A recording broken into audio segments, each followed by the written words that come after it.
नमस्कार, स्वागत है आपका। डेली 24 भारत देख रहे हैं आप और मैं हूं आपके साथ लता। बुलेटिन की शुरुआत करेंगे बड़ी खबर के साथ।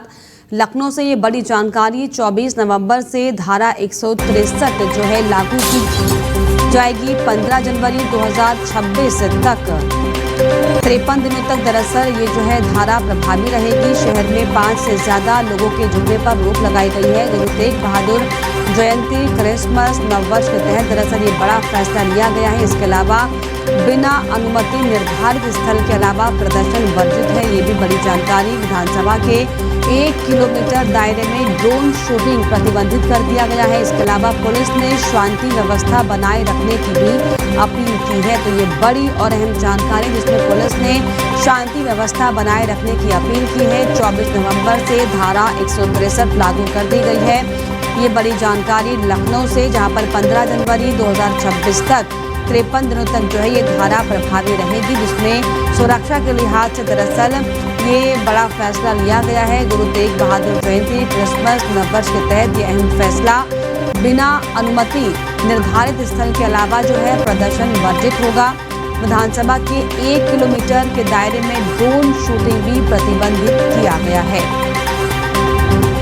पुलिस ने शांति व्यवस्था बनाए रखने की अपील की है। लखनऊ से ये बड़ी जानकारी, जिसमें 24 नवंबर से धारा 163 को लागू किया गया है।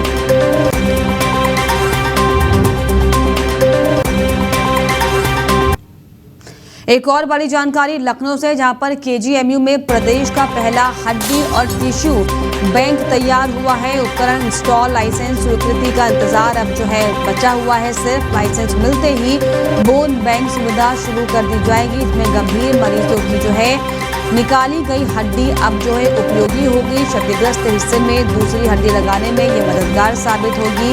हड्डी बैंक शुरू होने से मरीजों को सस्ती सुविधा मिलेगी और लाइसेंस मिलते ही प्रत्यारोपण प्रक्रिया भी शुरू कर दिया जाएगा। ये बड़ी और अहम जानकारी लखनऊ से, जहां पर जो है लाइसेंस मिलते ही अब प्रत्यारोपण प्रक्रिया शुरू होगी। और अगर किसी के शरीर में कोई प्रॉब्लम हड्डी के संबंधित आ जाती है तो उसको लेकर जो है अब ये नई सुविधा बहुत जल्द मरीजों के लिए होगी, जिसमें जो है साफ तौर पर बता दें कि लाइसेंस मिलते ही अब बोन बैंक सुविधा भी शुरू कर दी जाएगी।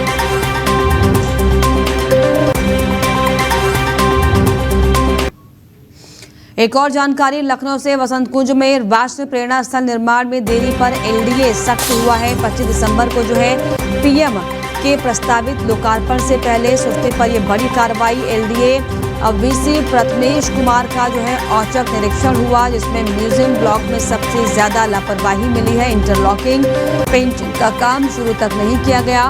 म्यूजियम ब्लॉक में सबसे ज्यादा लापरवाही मिली है और इसके बाद दरअसल ये बड़ी कार्रवाई। इंटरलॉकिंग पेंटिंग का काम शुरू नहीं किया गया था। बाबे इंफ्राकॉम, पेन इंटेलकॉम पर भी 5-5 लाख का जुर्माना और इसके अलावा समय पर काम ना होने पर कंपनियों की जो है ब्लैकलिस्टिंग होगी।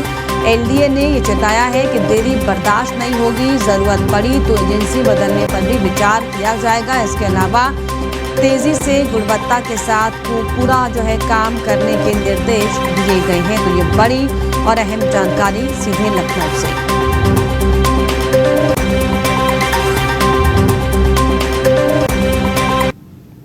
लखनऊ से एक और बड़ी जानकारी, मुख्य निर्वाचन अधिकारी नवदीप रिड़वा का बयान सामने आया है, जिसमें एसआईआर फॉर्म एक ही जगह का भरे मतदाता। ये बयान दिया गया है, अगर कोई 2 जगह पर फॉर्म भरेगा तो कार्रवाई होगी। 2 जगह फॉर्म भरने पर 1 साल की सजा का प्रावधान है और अपना नाम, माता और पिता का नाम भरना जरूरी होगा। ये नवदीप का बयान। दरअसल देश का नागरिक होना पहली शर्त है किसी भी व्यक्ति का नाम वोटर लिस्ट में आए, इसके लिए। तो बड़ी और अहम जानकारी, जिसमें एसआईआर को लेकर साफ तौर पर जो है ये बड़े निर्देश दिए गए हैं। देश का नागरिक होना पहली शर्त है किसी व्यक्ति का नाम वोटर लिस्ट में आए। और इसके अलावा जो है मुख्य निर्वाचन अधिकारी ने ये भी बताया है कि जो है 2 जगह फॉर्म ना भरें। एसआईआर फॉर्म एक ही जगह पर यह मतदाता भरें। अगर कोई 2 जगह फॉर्म भरेगा तो उसके खिलाफ कार्रवाई की जाएगी।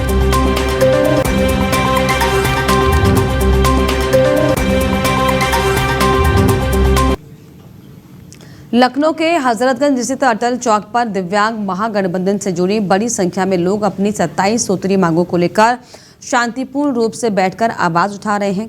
प्रदर्शनकारी समूह ने अपनी समस्याओं और अपेक्षाओं को एक विस्तृत ज्ञापन के रूप में तैयार किया है, जिसे मुख्यमंत्री तक पहुंचाने की तैयारी की गई है। समूह की प्रमुख मांगों में दिव्यांगजन के लिए नौकरी, रोजगार, स्वास्थ्य सुविधाएं, सुरक्षा, आवास, भोजन और बुनियादी जरूरतों की 100% गारंटी सुनिश्चित करने हेतु विशेष सामाजिक समानता कानून लागू करना शामिल है। प्रदर्शन में शामिल लोगों का ये कहना है कि पेंशन को 5,000 रुपये प्रति माह तक बढ़ाया जाए ताकि आर्थिक रूप से कमजोर दिव्यांगजन को राहत मिल सके। इसी के साथ लेखपाल और मुख्य सेविका अभ्यर्थियों से जुड़ी भर्ती प्रक्रिया में हुई अनियमितताओं को लेकर भी नाराजगी जताई गई है। प्रदर्शनकारियों का ये मानना है कि जिन उम्मीदवारों को चयन से बाहर किया गया है उनके साथ न्याय होना चाहिए। उनका ये भी कहना है कि चयन से संबंधित त्रुटियां परीक्षा संस्थान की थी, इसीलिए अभ्यर्थियों को अवसर से वंचित नहीं किया जाना चाहिए। समूह ने ये भी आग्रह किया है कि सरकार आत्मदाह की बढ़ती घटनाओं को रोकने हेतु प्रभावी कदम उठाए, विशेषकर छात्रों के मामले में संवेदनशीलता बढ़ाई जाए। इसी क्रम में खाली पड़े 188 लेखपाल पद और 31 मुख्य सेविका पदों को तत्काल बहाल करने की भी मांग जोरदार तरीके से रखी गई है। नोएडा में निर्वाचन व्यवस्था से जुड़ी तैयारियों को सुधारने के लिए एक अहम बैठक आयोजित की गई, जिसमें विशेष पुनरीक्षण प्रक्रिया और मतदेय स्थलों के पुनर्गठन पर विस्तृत जानकारी साझा की गई है। ताज़ा बदलाव के अनुसार जिले में 101 नए मतदान केंद्र जोड़े गए, जिससे कुल संख्या 743 तक पहुंच गई है। इसी क्रम में मतदेय स्थलों की संरचना भी विस्तार किया गया है। पहले 1868 स्थल मौजूद थे, जिनमें 156 नए स्थान शामिल करने के बाद ये संख्या 2024 हो गई है। इसके अलावा ऐसे स्थलों की पहचान की गई है जिन पर 1200 से ज़्यादा मतदाता पंजीकृत थे। इन स्थानों का पुनर्समायोजन कर उनकी व्यवस्थाओं को संतुलित किया गया है। इस प्रक्रिया के बाद पुनर्समायोजित मतदेय स्थलों की कुल संख्या 213 बताई गई है। इस परिवर्तन का उद्देश्य मतदान प्रक्रिया को ज़्यादा सुगम, सुरक्षित और सुविधाजनक बनाना है। लखनऊ में एक छात्र राजनीतिक संगठन के सदस्यों ने हजरतगंज क्षेत्र में जुटकर विरोध प्रदर्शन किया। बड़ी संख्या में पहुंचे युवाओं ने एक निजी पत्रिका में संगठन के शीर्ष नेतृत्व पर की गई टिप्पणी के खिलाफ नाराजगी जताई है। प्रदर्शन के दौरान पत्रिका की प्रतियां जलाकर कड़ा विरोध दर्ज किया गया। स्थिति को नियंत्रण करने हेतु पुलिस पहुंची और सभी प्रदर्शनकारियों को पकड़कर इको गार्डन भेजा गया है।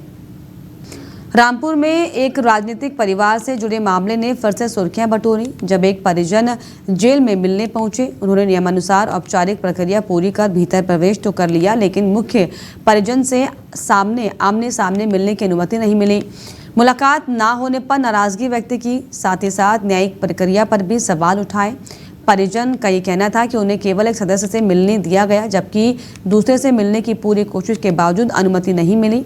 बाहर निकलते ही उन्होंने आरोप लगाया कि मुलाकात में बाधा उत्पन्न की जा रही है, जिससे कि परिवार पहले से ही मानसिक दबाव में है। उन्होंने ये भी टिप्पणी की है कि हाल ही में सुनवाई की गई सजा और मौजूदा परिस्थितियां राजनीतिक प्रभाव के दायरे में महसूस हो रही हैं। उनके अनुसार अगर न्यायिक संस्थानों पर किसी तरह का दबाव पड़े तो निष्पक्ष प्रक्रिया प्रभावित होती है।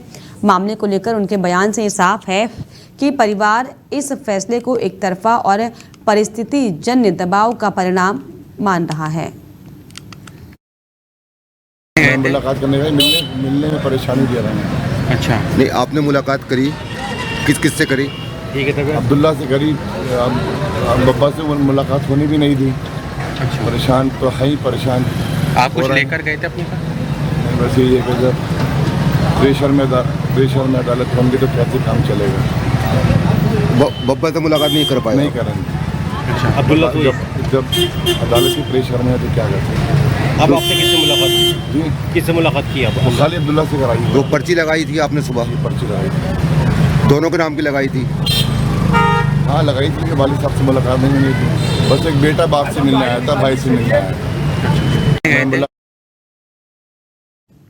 संभल क्षेत्र में कैला देवी आश्रम से हरिहर मंदिर तक निकलने जा रही पदयात्रा की तैयारियां पूरी हो चुकी हैं। इस यात्रा को लेकर पुलिस प्रशासन पूरी तरीके से सतर्क है, क्योंकि इसमें बड़ी संख्या में श्रद्धालु पहुंचने की संभावना जताई गई है। ये यात्रा कैला देवी आश्रम से चलकर खिरनी मार्ग से आगे बढ़ेगी और पुनः खिरनी पर ही समाप्त होगी। हरिहर मंदिर संबंधी दावा रखने वाला एक धार्मिक शीर्षक इस यात्रा का संचालन कर रहा है, जिसके चलते माहौल संवेदनशील माना जा रहा है। किसी भी स्थिति से निपटने के लिए भारी पुलिस बल तैनात है और सुरक्षा घेरे को सख्त रखा गया है। कुछ ही समय में यात्रा की शुरुआत होने की अनुमानित जानकारी भी साझी की गई है। वहीं दिल्ली धमाके के एक मुद्दे पर सहारनपुर से एक जनप्रतिनिधि का बयान सामने आया, जिसमें उन्होंने घटना से जुड़े मुस्लिम चिकित्सक को भटकी राह पर चला व्यक्ति बताया।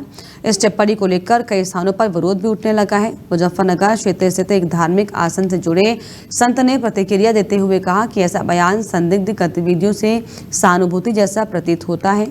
संत ने मांग की है कि संबंधित एजेंसियां जनप्रतिनिधियों की सुरक्षा एजेंसियों से गहन जांच हो, क्योंकि ऐसी भाषा राष्ट्रहित के अनुरूप नहीं मानी जा सकती।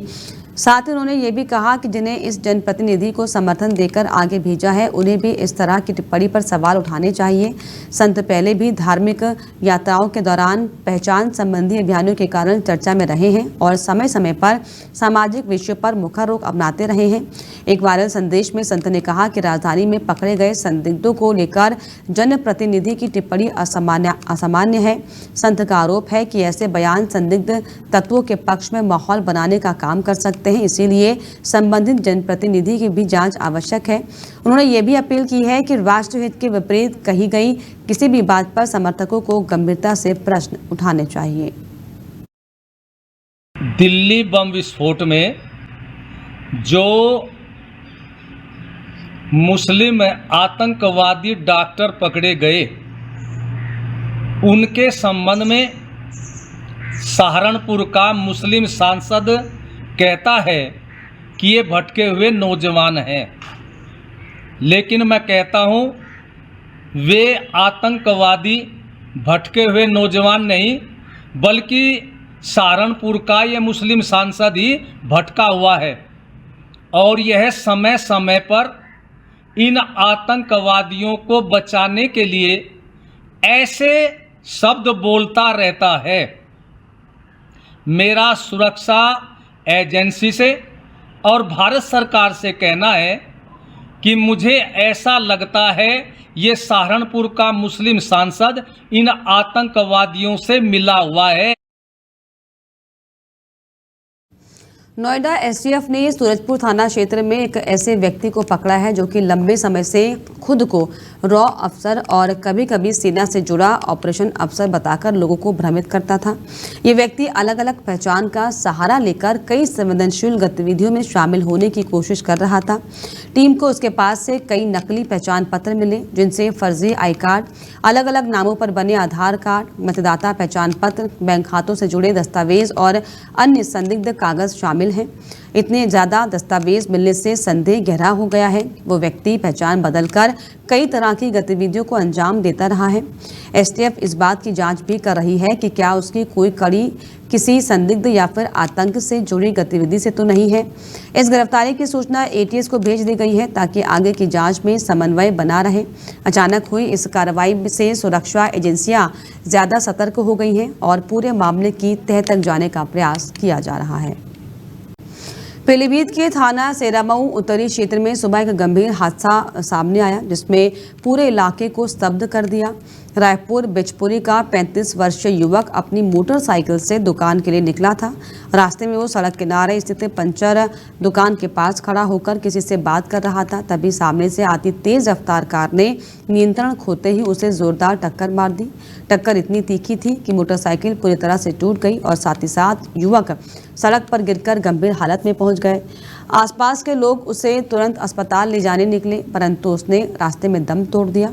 घटना की सूचना घर पहुंची तो माहौल बेहद गमगीन हो गया। आसपास के लोगों में भी तेज रफ्तार के कारण हादसा होने पर रोष साफ दिखा है।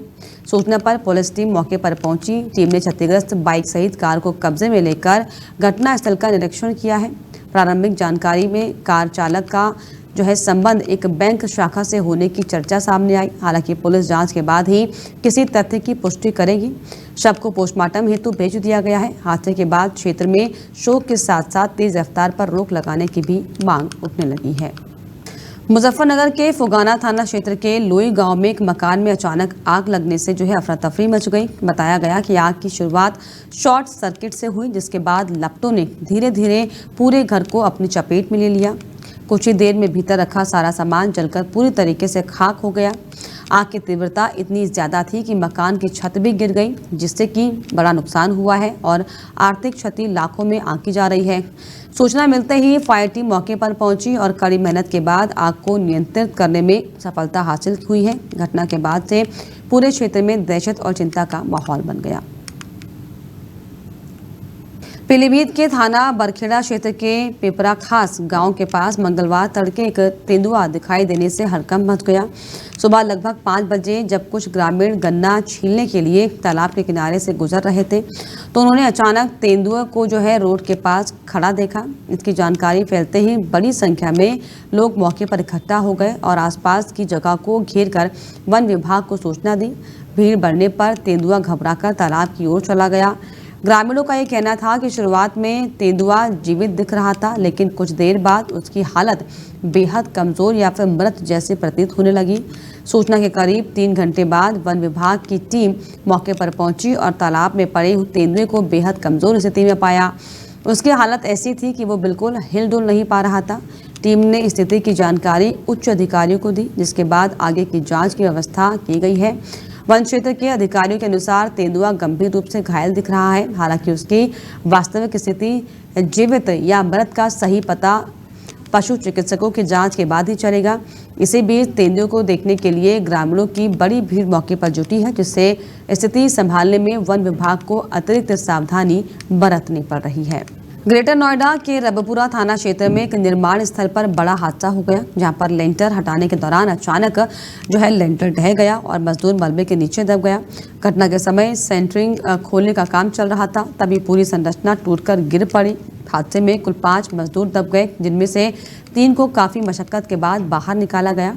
सभी की हालत गंभीर बताई जा रही है और उन्हें तुरंत ही अस्पताल में भर्ती कराया गया है। राहत दल मलबा हटाने में जुटा है, क्योंकि 2 और मजदूरों के अंदर फंसे होने की आशंका बनी हुई है। मौके पर अफरा तफरी का माहौल बना हुआ है और स्थानीय लोग भी बचाव कार्य में लगे हुए हैं। नोएडा के सेक्टर 62 स्थित एक पीजी में रहने वाली युवती के साथ मारपीट की गंभीर घटना सामने आई। जानकारी के अनुसार युवती जब अपनी सिक्योरिटी राशि वापस लेने के लिए पीजी संचालक महिला से मिलने गई तो विवाद बढ़ गया और उस पर अचानक से हमला कर दिया गया।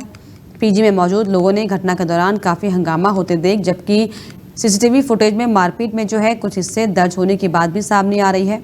ये बताया जा रहा है कि ये पीजी सेक्टर 62 में यादव पराठा के पास स्थित है, जहां पर अक्सर किराएदारों की सुविधाओं और व्यवहार को लेकर शिकायतें रहती हैं। मामला थाना सेक्टर 58 पुलिस के क्षेत्राधिकारी में आता है और स्थानीय लोग सुरक्षा और कार्रवाई की अब मांग कर रहे हैं।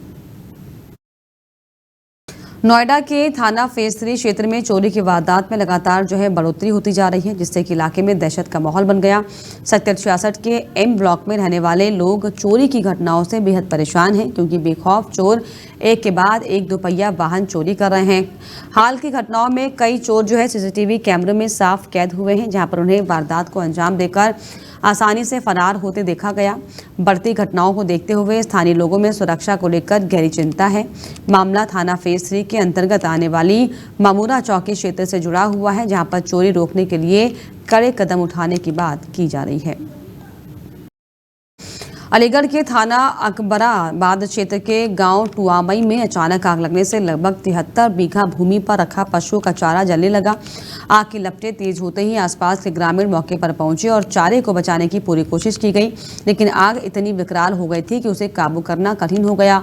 लपटें फैलते देख लोगों में दहशत का माहौल बन गया। सूचना मिलते ही दमकल विभाग की टीम मौके पर पहुंची और करीब 2 घंटे की कड़ी मेहनत के बाद आग को आखिरकार नियंत्रित किया गया। इस घटना से क्षेत्र में भारी नुकसान और अफरा तफरी की स्थिति बन चुकी है। हमीरपुर में हिंदुस्तान फैक्ट्री के सामने एक ट्रैक्टर और बुलेट्स बाइक की भीषण टक्कर हो गई। इस दुर्घटना में बाइक सवार 2 लोग गंभीर रूप से घायल हो गए, जिसमें से एक की मौके पर ही मौत हो गई।